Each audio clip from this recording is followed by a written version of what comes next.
A Taipei hotel has been stripped of its right to be a quarantine facility after getting hit with an Omicron cluster infection.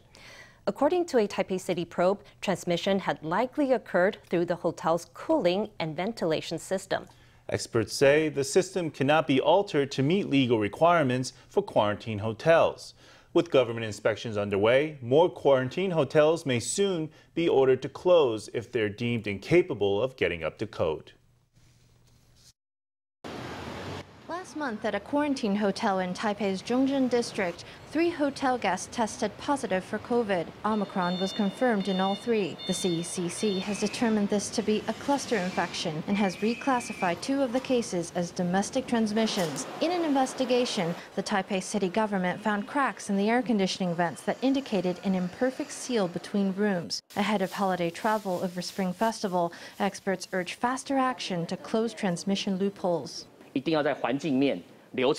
Quarantine hotels must be able to implement an SOP when it comes to 3 things: environmental hygiene, gas processing, and personnel. They must be able to get the basics right so as to prevent the recurrence of cluster infections at quarantine hotels. On Monday, the CECC released early results of its ongoing inspection on quarantine hotels. Among 395 hotels inspected, more than 100 had problems that called for a repeat inspection. As of Monday, only 8 had resolved their issues and cleared a repeat inspection. Common issues found included the use of cleaning solution with an improper ratio of disinfectant, incomplete sanitation records, the improper use of protective gear, poor management of guest movements, and non-compliant ventilation equipment. Hotels found in violation received a deadline for getting up to code. Experts say that when the issue is with the design of the hotel itself, the hotel will have no choice but to end service as a quarantine facility.